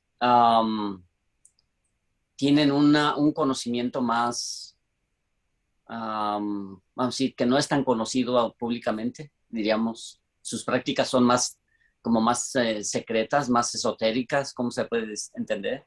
Bueno, en Occidente, cuando se habla del Islam, por ejemplo, en la parte sur, en el hemisferio sur, cuando se habla del Islam, siempre se menciona, o sea, siempre se hace ver como que el Islam sunita es el Islam y que el Islam chiita es otra cosa, ¿no? Sin embargo, hay varios países en los que el Islam chiita es el mayoritario, como Irak, Irán, Yemen, y bueno, hay diversas regiones en varias partes. Incluso se estima que en América Latina hay más chiitas que sunitas. Yo creo que sí, que la rama chiita tiene muchísimo más conocimiento, porque no solamente tienen lo que dijo el profeta Mohammed, la paz sea con él y con su familia, sino lo que dijeron sus sucesores. Y esos sucesores siempre mencionaron que tomaban directamente del profeta Mohammed, la paz sea con él y con su familia, que todo su conocimiento venía del profeta Mohammed, la paz sea con él y con su familia, pero el profeta Mohammed no fue capaz de revelar todo el conocimiento que él tenía, no porque él no pudiera, sino porque la gente de la época no lo podía aceptar. Entonces, no sé si conozcan este tema de, por ejemplo, lo que se conoce como la era dorada del Islam, la edad de oro del Islam, que es una época en la que el Islam es la capital mundial del conocimiento, ¿no? Ocurre durante la Edad Media. esta edad dorada del Islam comienza gracias a que el sexto imam, el sexto sucesor del profeta Mohammed, la paz sea con él y con su familia, el imam Jafar al-Sadiq, tuvo la posibilidad de predicar más públicamente que sus antecesores. Y entonces, con lo poquito que pudo darle a sus seguidores de su conocimiento, es que esto no se sabe en Occidente. Esto no se sabe en Occidente. Uno de los discípulos del imam Jafar al-Sadiq, la paz sea con él, es un hombre llamado Jaber ibn Hayyan.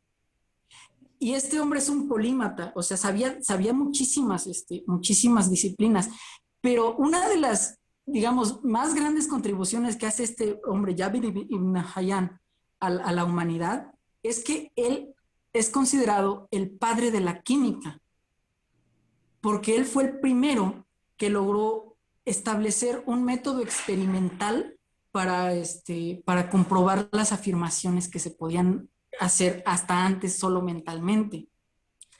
Entonces, esto significa que gracias al profeta Mohammed, la paz sea con él y con su familia, y gracias al imam Jafar al-Sadiq, la paz sea con él, existe la ciencia. La ciencia como la conocemos hoy comienza gracias al imam Jafar al-Sadiq, la paz sea con él.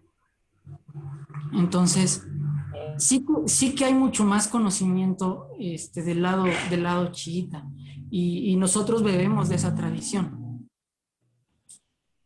Muchas gracias. Muchas gracias, muy interesante.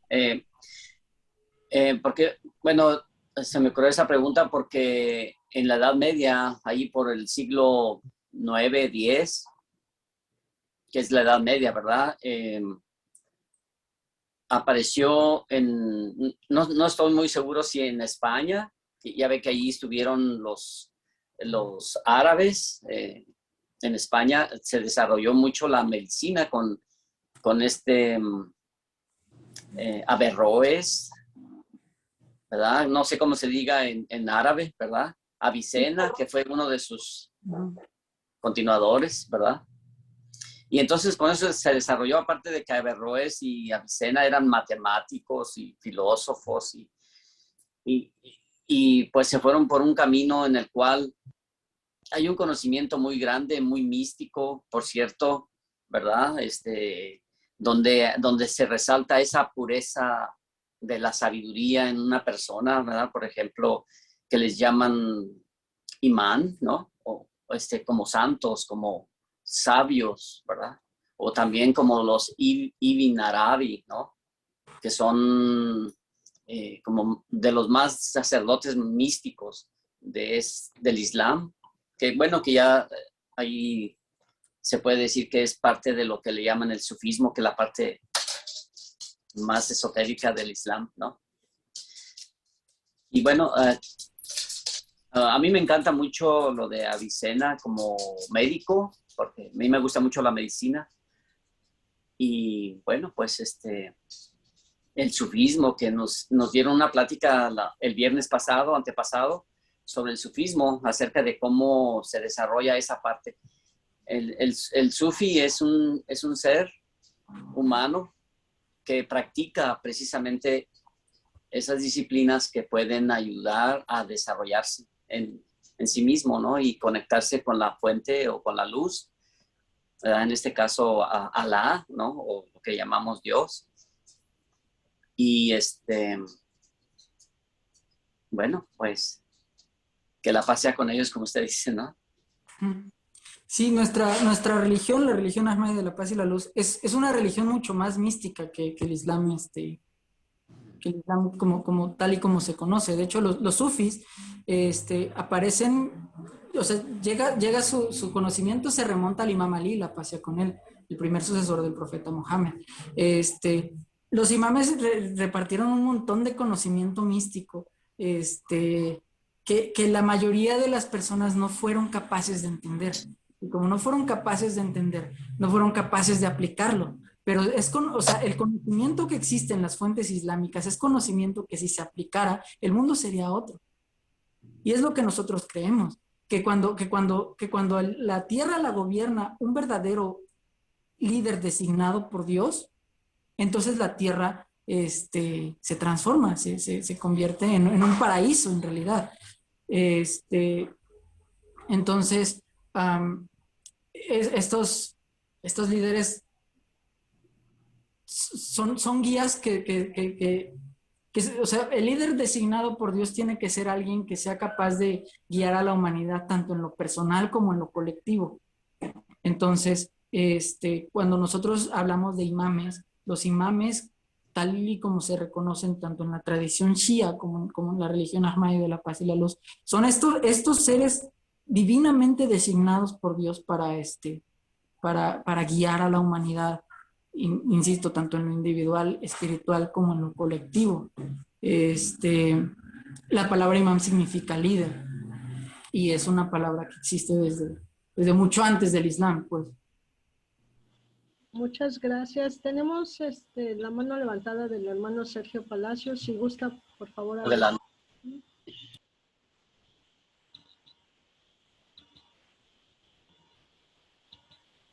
Hermano Sergio.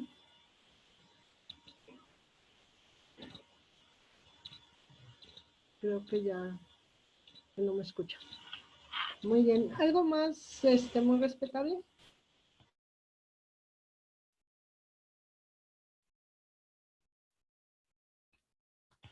Aquí tenemos una pregunta que dice, ¿saben o estudian astrología y cábala en el Islam?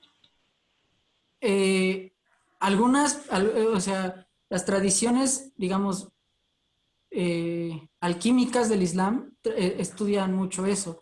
Recién me enteré que existieron grupos dentro de los, o sea, dentro del Islam, de los intérpretes o jurisprudentes del Islam, existieron grupos que se remontaban a las fuentes judías como la Cábala para, para, para ayudar al resto de las personas. Actualmente en el Islam mayoritario no se estudian estos temas. Desafortunadamente en el Islam mayoritario actualmente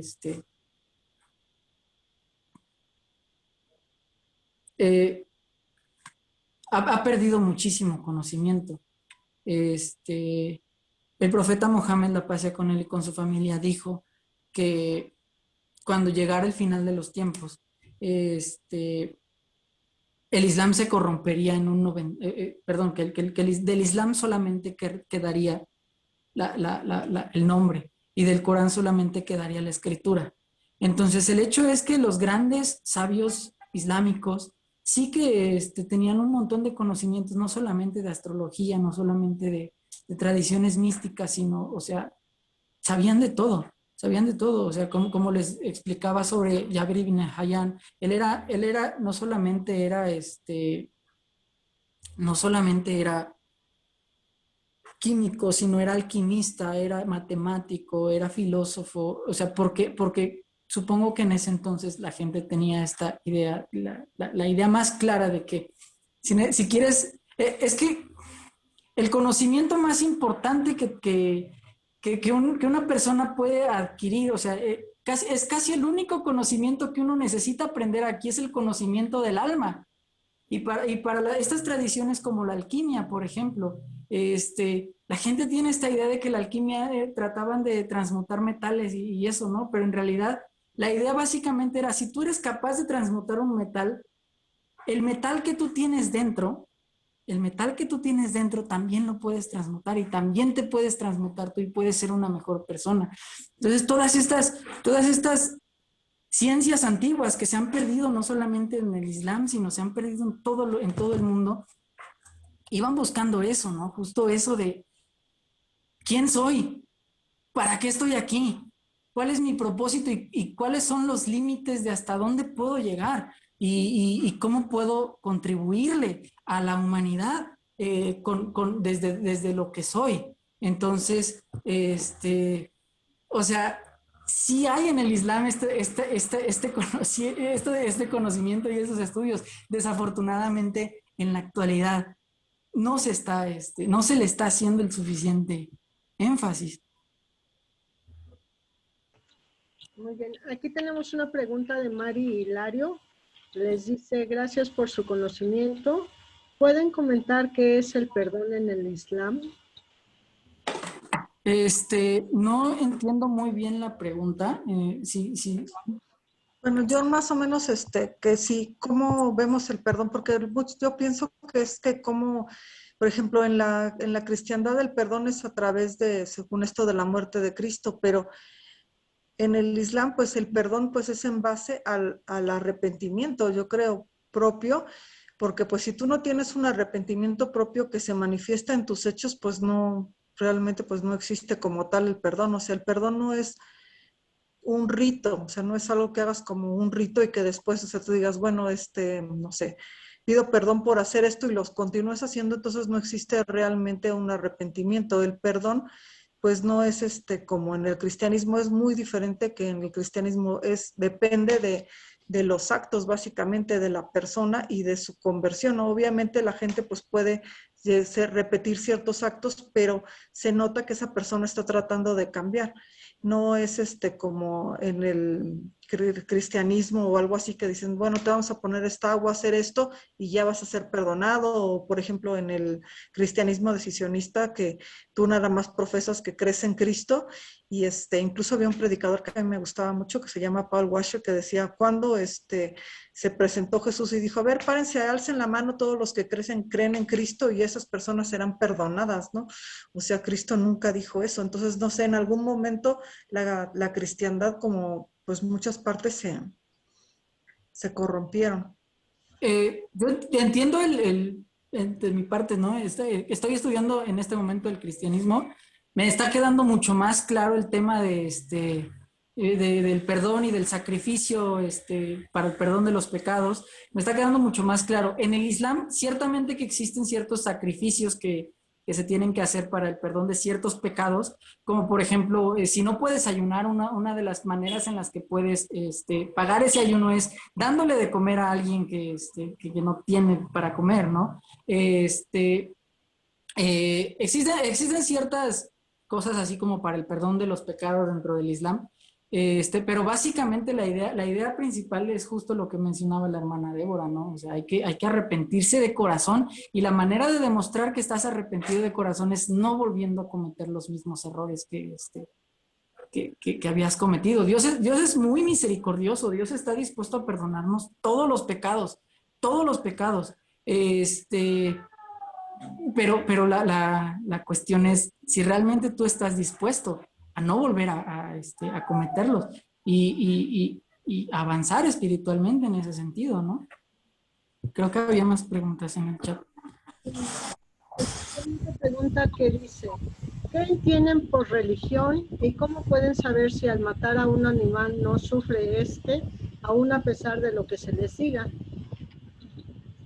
Bueno, yo quisiera contestar eso de matar a un animal porque, bueno, ¿cómo puedes saber? Porque, pues, bueno, por ejemplo, en mi caso, pues yo tengo que matar a los animales, entonces, pues yo me doy cuenta cuando un animal, o sea, prácticamente se somete. Y de hecho, si busca en internet, puede ver cómo, ocurren los sacrificios, porque hay una parte donde hacen un experimento, bueno, unos musulmanes, y de hecho agarran a un borrego y lo acuestan y prácticamente él se somete y entonces él no se mueve y con 2 dedos solamente detienen al animal, o sea, el animal se rinde. E incluso dicen que antes de que se rinda no hay que matarlo. Si el animal está combativo y todo eso, entonces el animal no se rinde y son animales muy grandes. Entonces a veces, pues por ejemplo, los borregos, yo he matado solamente una vez, pero he matado a un borrego y pues es un animal muy grande y no, pues no se movió ni siquiera, o sea, estuvo muy tranquilo. Ya en ese momento pues se muere. Yo pues como médico sé cuando alguien sufre o no sufre. La otra parte no sé si la quiera contestar Kevin. Bueno, ciertamente que es probable que exista un cierto nivel de sufrimiento en el animal, pero la idea es minimizar ese sufrimiento, o sea, minimizarlo lo máximo posible para que el animal no tenga que pasar por una de estas muertes en las que de entrada, por ejemplo, desde que entra el rastro ya está viendo cómo están matando a otros animales y ya sabe sabe lo que va. Desde nuestra perspectiva, los animales son mucho más conscientes de lo que se cree habitualmente. Entonces, eso, ¿no? Y aparte, o sea, hay métodos hay métodos de matar animales que son prácticamente tortura. Entonces eso es justo lo que estamos lo que se trata de evitar dentro del Islam, que si muere, pues probablemente a ningún animal le agrade la idea de morir, ¿no? Pero la idea es eso, minimizar el sufrimiento lo más que se pueda. ¿Qué entendemos por religión? Es una buena pregunta. Por naturaleza, los sentimientos, las creencias religiosas y los sentimientos religiosos son los sentimientos más profundos que tiene una persona. O sea, es lo que configura la base de cómo somos como personas, ¿no? Digo, es probable que algunas personas digan, ok, yo no sigo ninguna religión. Sin embargo, hay algo, o sea, a lo que vamos es que hay algo muy profundo dentro de la mente humana que si no está ocupado por una religión, va a estar ocupado por otra cosa, ¿no? Hay gente a la que sus sentimientos religiosos se los despierta el arte, hay gente que sus sentimientos religiosos se los despierta la política, muchas cosas.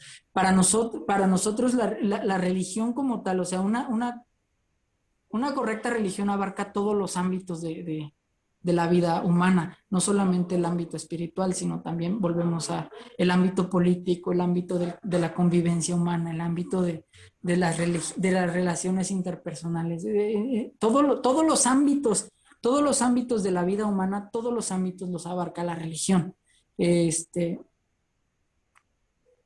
También no hay que entenderlo como en el sentido de no entenderlo como en el sentido de la ley, sino en el sentido de la relación que tiene una persona con Dios. Muchas gracias.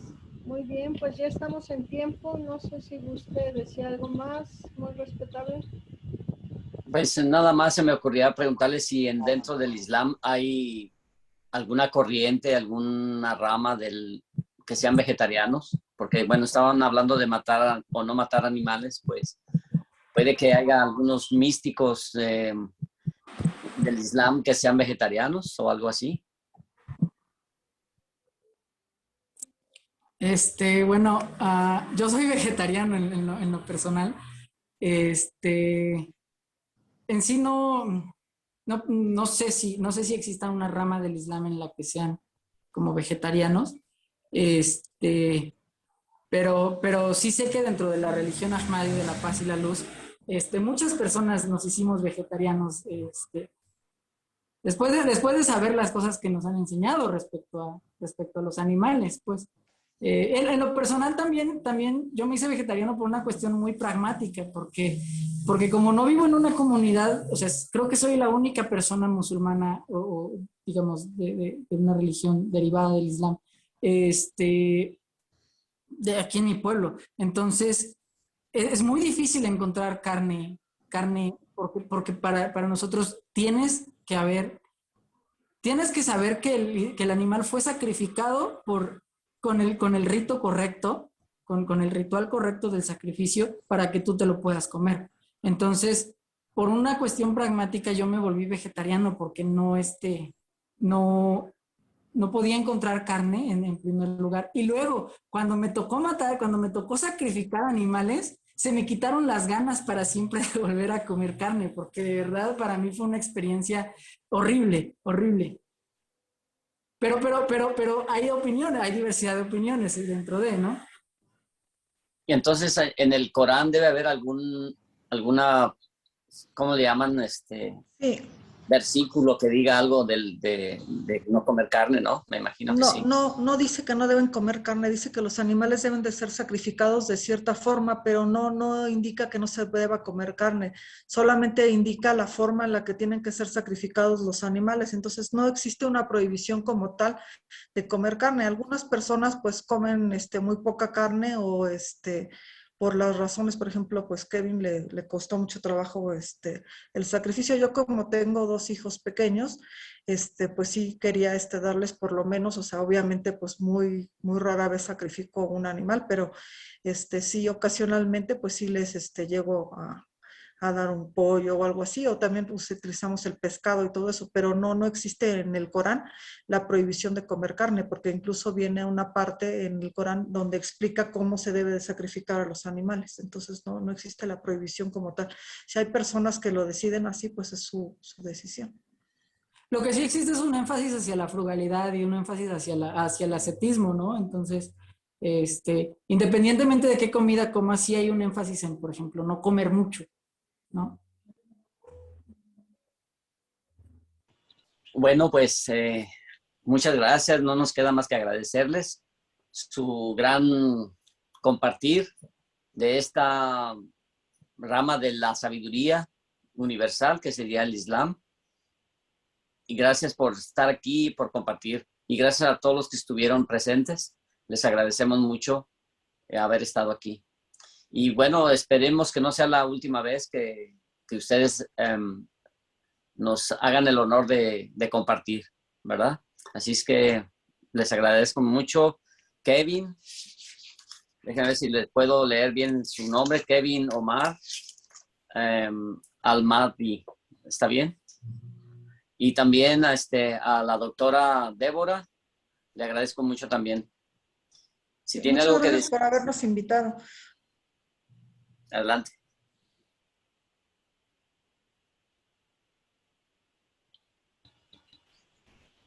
¿Está apagado Bien. su micrófono, Kevin? Está apagado su micrófono, Kevin Omar. Perdón, les comentaba que muchas gracias por habernos invitado, que sí, ojalá que no sea la última vez. Les dejé en el chat la liga de la página oficial de la religión Ahmadi de la Paz y la Luz. La traducción al español está en proceso, sin embargo, creo que está en un inglés suficientemente básico como para que los traductores automáticos tengan una idea más o menos clara de lo que creemos. Es una página que la verdad está muy, muy interesante y pues ojalá que pronto podamos tenerla en español. Antes de despedirnos, me vino a la memoria una experiencia que tuve cuando yo llegué a Estados Unidos hace 27 años. Mi esposa y yo no teníamos hijos.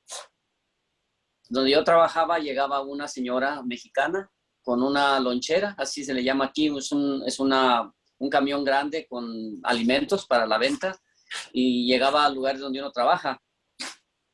Entonces ella tenía un esposo que era musulmán y era, creo, de Irán, iraní. Entonces me dijo, nos invitó a comer, ¿verdad? Porque yo siempre le consumía cosas sin carne, ¿verdad? Entonces me dijo que ellos no comían tanta carne y que nos invitaba a comer. Fuimos a su casa y me dijo también acá un poquito bajita la voz, me dijo, oye, mi esposo, él sabe algo como musulmán, no sé de qué manera, pero él les puede decir si van a tener hijos o no.